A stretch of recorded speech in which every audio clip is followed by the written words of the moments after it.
Hi everyone, welcome back to my YouTube channel. My name is Ademola Adeniji. If you are just seeing my video for the first time, I post scholarship related content and information. So today I'll be sharing with you guys the 2023-2024 IDEX Master Scholarship tenable at the University of Paris-Saclay. Paris-Saclay University is one of the leading institutions in France, and it is situated in Paris, France. So today I will be bringing to your notice the Master Scholarship, especially the 68th English Taught Master's Program.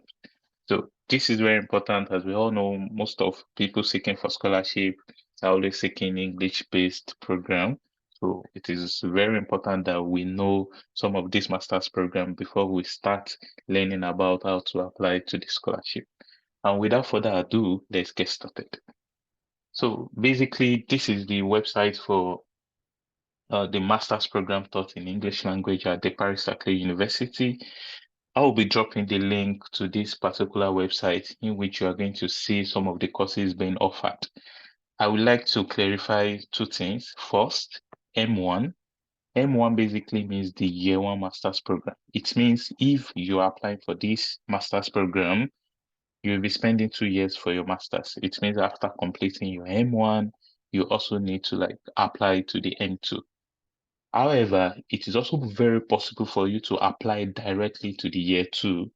Also, when trying to submit your admission application, you can mix the M1 program and the M2. So at the end of the day, you have the opportunity to just choose one.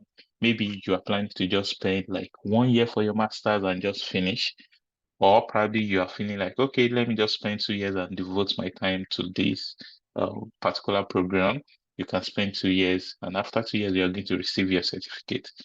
For your year two, after 1 year, you receive your master's certificate. So it is very important. Though these year two scholarship are quite competitive, so it also always involve a lot of people, and as well M1 as well. So basically, you just have to apply to one. Now, for instance, if you are interested in M1 in AI, so you can just open the page. Let me just open it in another page so that we can explore it. So while on this page, there are some things you have to pay attention to. You can check the location, the objective of your course, the partner lab. That means probably you are looking for internship. You can basically do your internship in this particular laboratory. Also, some of your courses can, maybe the laboratory courses can be taken in this laboratories. As well, you can check the schedule. Some of those courses you'll be doing in the semester one and semester two. Also, the requirements, you have to check probably the motivation letter, recommendation letter, your transcripts, certificate of English, and your CV.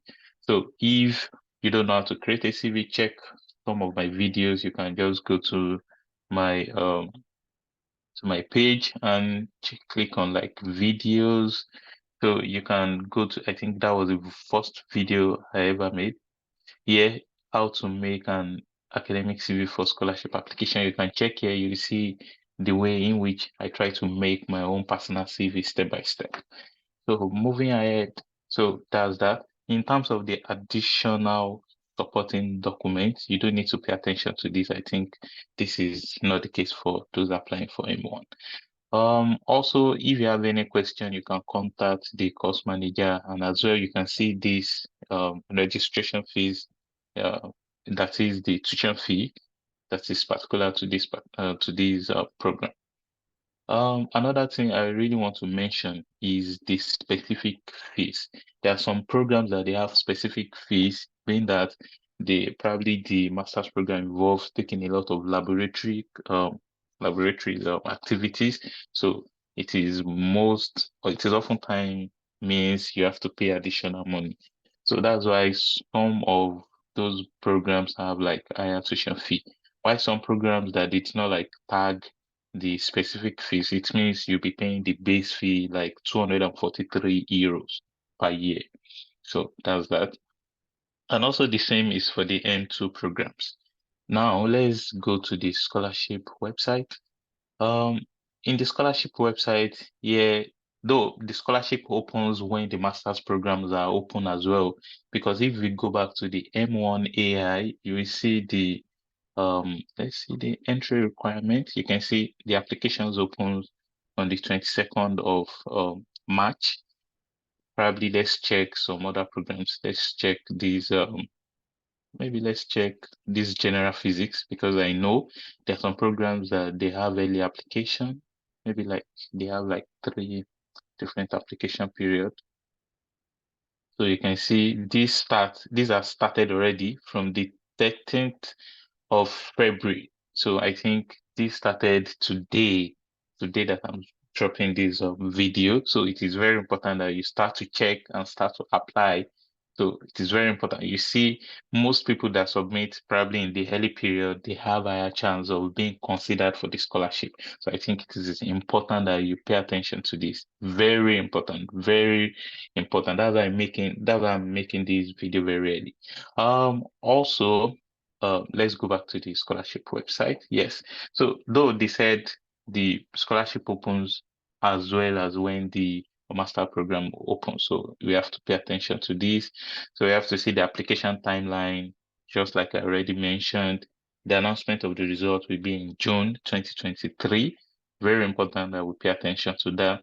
In the selection process, it is the normal process for most scholarship. However, for you to be able to get the scholarship, you need to apply for admission. The application portal will open as soon as the application starts.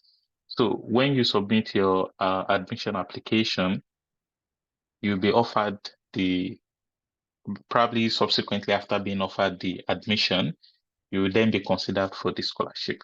The registration for the scholarship is not automatic. Probably you have a separate website to apply. No, after you've been offered the admission, the committee will basically select some students that we need to register for that scholarship. But the most important thing for now is for you to apply for the admission. So that's the most important, and very early as well, because the early applicant have the possibility of being considered for the scholarship. Also, there's something we have to pay attention to in the ineligibility, something that can make you ineligible for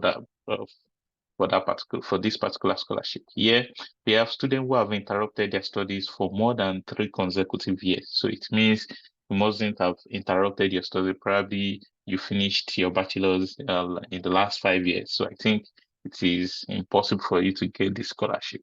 So you have to be within this particular period. Also, all field of study, just like we can see in those master's program taught in English.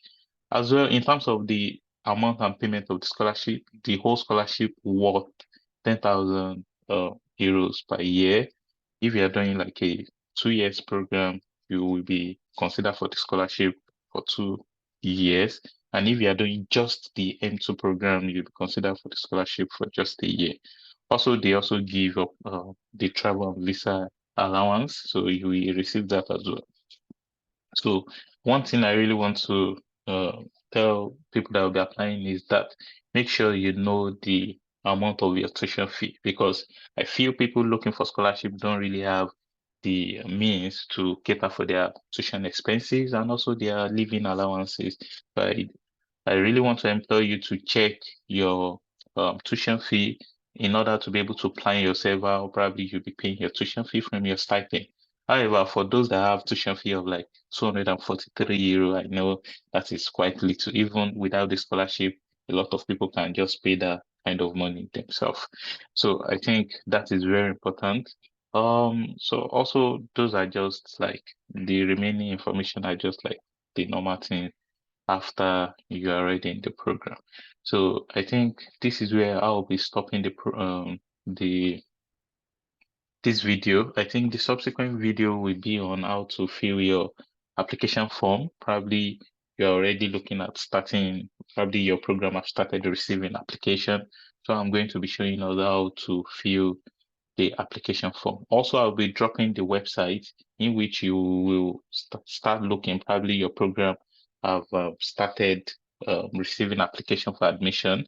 So that admission portal, I will also drop the link in the description of this video. So I think this is where I will be drawing the curtain. If you guys have any comment or probably any question, make sure you drop it in the comment section. see you guys very soon.